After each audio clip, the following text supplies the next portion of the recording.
पटना में मानसूनी बारिश की मार ऐसी पड़ी है जिससे पटना पानी पानी हो गया है।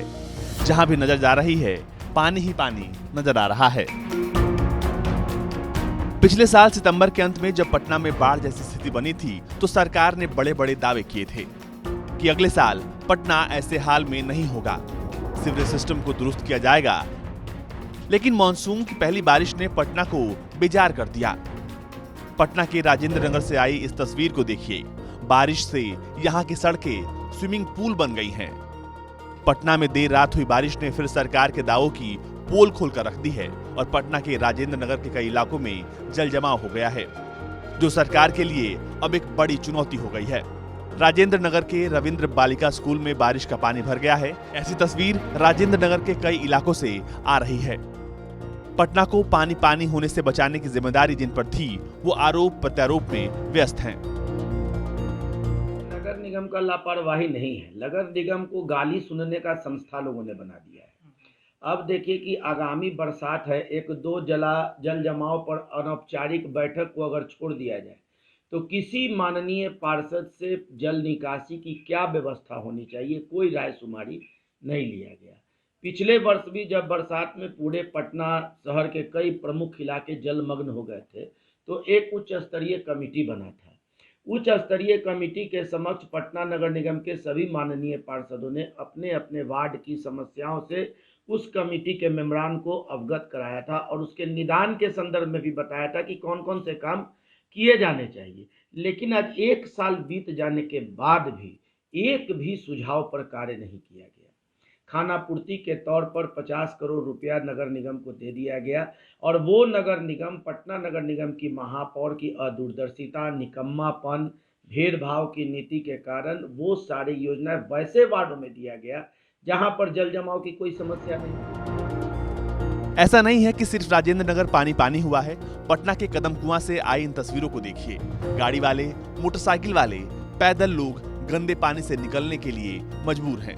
नगर निगम पंप से पानी निकालने में जुटा है, लेकिन पानी इतना है कि धीरे धीरे कम हो रहा है। स्थानीय लोग कहते हैं कि यहाँ तो हमेशा ही पानी भरा रहता है। यहाँ तो हमेशा तो जमा ही रहता है, कितनों अति बना है, अति हुआ है कुछ, लेकिन कोई फर्क नहीं पड़ा। जल जमाव होता ही रहता है। हल्की बारिश हुई, हल्की बारिश में एक पिछले साल के तो इस बार जल जमाव। हाँ, हल्की बारिश में भी जमा हो गया है बारिश। क्या आप लोग अभी पानी में घुस जा रहे हैं? हाँ, पानी में घुस कर हम लोग ठेवना के ऊपर पानी घुस के उसमें जा रहे हैं। क्या करें, यहाँ अक्सर ऐसा ही होता है, कोई उम्मीद नहीं है। पटना निगम में जाकर बोलिए, कहीं भी बोलिए, कोई नहीं सुनता है।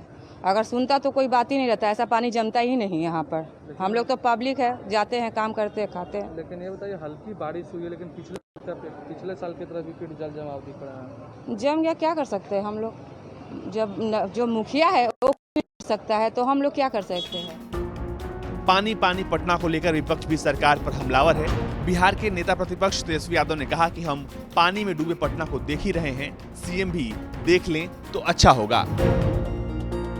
हर बार ये समस्या आती है कि थोड़ी सी बारिश होती है तो जल जमाव की स्थिति पैदा हो जाती है।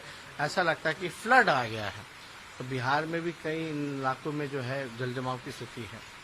अब पिछले बार की गलतियों से राज्य सरकार ने क्या सीखा है, क्या प्लान है, क्या मैप है, नक्शा है, पंप काम कर रहे हैं कि नहीं कर रहे हैं, पानी निकासी के लिए क्या प्लान है, ये सरकार को स्पष्ट करना चाहिए। कोई सिर्फ चला जाए ना जाए इससे फर्क नहीं पड़ता, उसके लिए ठोस एक्शन प्लान क्या है ये राज्य सरकार के लोगों को बताना चाहिए। आप बताइए, ड्रेनेज का पूरा नक्शा ही नहीं है। अब वो ड्रेनेज का नक्शा हो तो हम चाहेंगे कि सरकार के लोग जो है उसको दिखाएं और उस पे क्या काम लोगों ने पिछले साल से अब तक किया है इस पे बताएं। इसमें तो हम तो देखेंगे ही, हम तो हालात जा करके देखेंगे ही, क्योंकि मेरा स्पष्ट मानना है कि ये प्राकृतिक आपदा से ज्यादा भ्रष्टाचारी आपदा है। आखिर इतना पैसा खर्च हो रहा है, पटना जो है स्मार्ट सिटी है। आप बताइए, स्मार्ट के लिए कौन सा ऐसा व्यवस्था है जो हम लोगों को दिखे ताकि हम लोग कह सके कि पटना जो है स्मार्ट सिटी है। कोई काम नहीं हुआ। हम तो निकलेंगे, हम तो चाहेंगे कि मुख्यमंत्री भी जो है वो भी निकल करके देखे कि क्या सिचुएशन है, थोड़ी बारिश में क्या पटना बिहार का हाल होता है। पिछले साल सितंबर के अंत में पटना में बाढ़ जैसी स्थिति को लेकर देश में क्या पूरी दुनिया में बिहार सरकार की थू-थू हुई थी। बिहार सरकार ने राजेंद्र नगर में संप हाउस का काम शुरू कराया, लेकिन निर्माण कछुआ चाल से चल रहा है।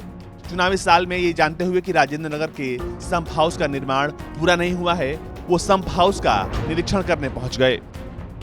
जब पिछले साल बारिश में पटना समेत पूरे बिहार में बाढ़ जैसे हालात हुए तो सबने सोचा था कि चुनाव नजदीक है, अगले साल तक सरकार शहर के सीवरेज सिस्टम को दुरुस्त कर लेगी। लेकिन सीएम नीतीश की सख्ती सिर्फ बैठकों तक रह गई और उसी का नतीजा है कि बरसात की शुरुआत में ही पटना डूब गया। पटना से सुजीत कुमार गुप्ता, बिहार तक।